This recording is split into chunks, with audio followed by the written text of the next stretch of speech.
Bienvenue.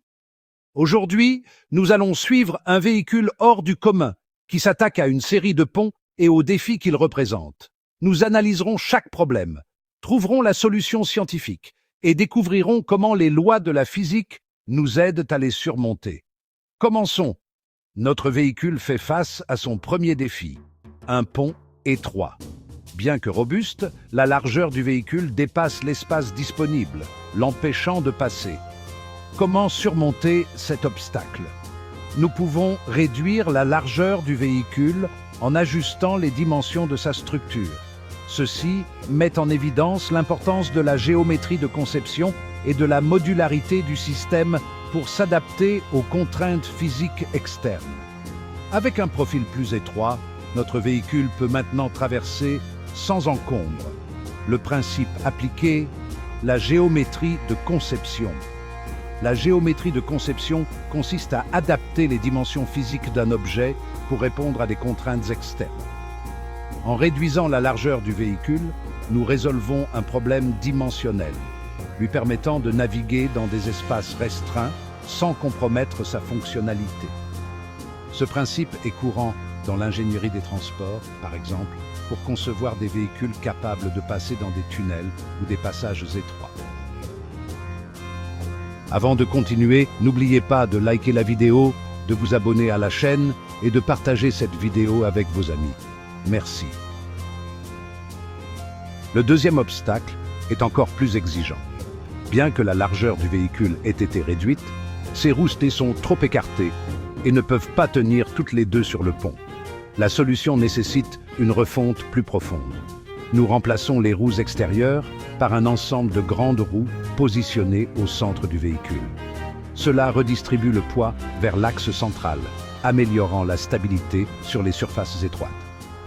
Cette conception repose sur le principe de l'équilibre statique, où la force normale doit agir directement sous le centre de gravité pour éviter le basculement. Principe appliqué, l'équilibre statique.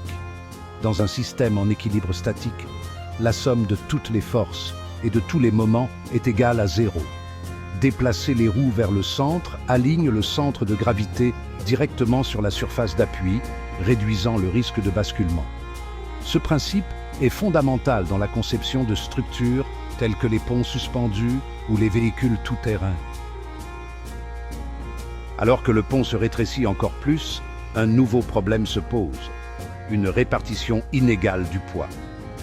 Le moteur étant situé d'un côté, le centre de gravité du véhicule se déplace, le faisant perdre l'équilibre et basculer.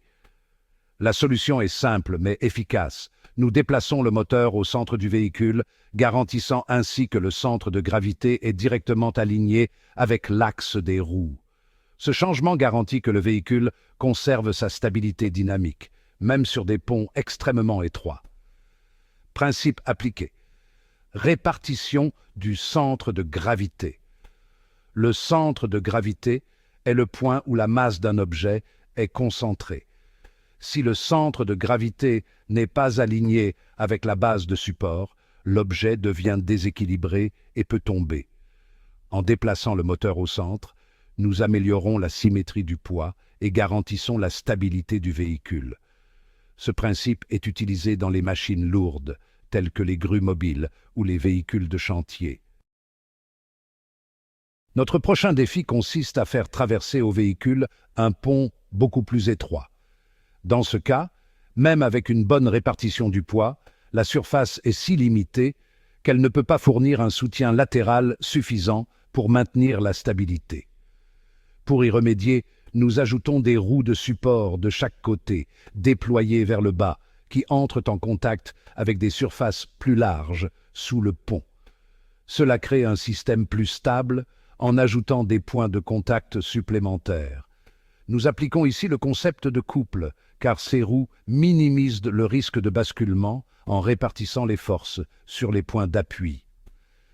Principe appliqué, couple et répartition du poids. Le couple dépend de la distance entre la ligne d'action d'une force et le point de pivot. L'ajout de roues latérales crée un contrepoids, répartissant le poids du véhicule sur des points plus stables. Ce principe se retrouve dans des applications tels que les stabilisateurs de bateaux et d'avions, qui aident à maintenir l'équilibre contre les forces externes. L'obstacle suivant est encore plus complexe. Le pont est si fin qu'il n'y a aucun support supplémentaire disponible pour les roues. Sans point de contact externe, le véhicule a besoin d'une solution totalement différente. Nous intégrons un système de suspension suspendu de chaque côté du véhicule. Ces supports répartissent le poids vers le bas, réduisant les oscillations et améliorant la stabilité. Le principe clé ici est l'utilisation de l'équilibre dynamique, où les forces externes agissant sur le système sont contrebalancées par la répartition uniforme du poids. Principe appliqué, l'équilibre dynamique. Dans un système en équilibre dynamique, les forces externes sont équilibrées par une conception qui répartit le poids de manière uniforme. La suspension suspendue stabilise le véhicule en contrecarrant les oscillations latérales et en redistribuant les forces vers le bas. Ce principe est essentiel dans la conception architecturale, par exemple pour les téléphériques ou les télécabines.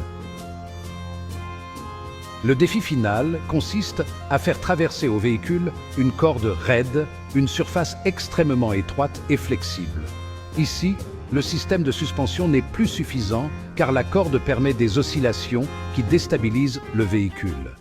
Pour résoudre ce problème, nous modifions les roues du véhicule en ajoutant des guides qui permettent à la corde de passer directement à travers.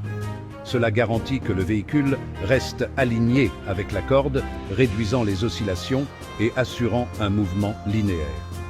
Cette conception utilise les principes de la friction contrôlée et de la tension uniforme, où la corde agit comme un rail stable. Principe appliqué, friction contrôlée et tension uniforme.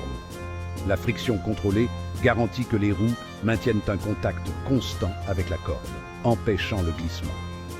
La tension uniforme de la corde agit comme un rail rigide, améliorant la stabilité du véhicule. Ce concept est utilisé dans les systèmes ferroviaires ou les tyroliennes où le mouvement doit rester constant sur des surfaces tendues. Maintenant, c'est à vous de participer. Que pensez-vous de ces solutions? Pouvez-vous imaginer d'autres façons de surmonter ces défis? Faites-nous part de vos réflexions dans les commentaires ci-dessous. Et n'oubliez pas de liker, de vous abonner à la chaîne et de partager la vidéo avec vos amis. À la prochaine!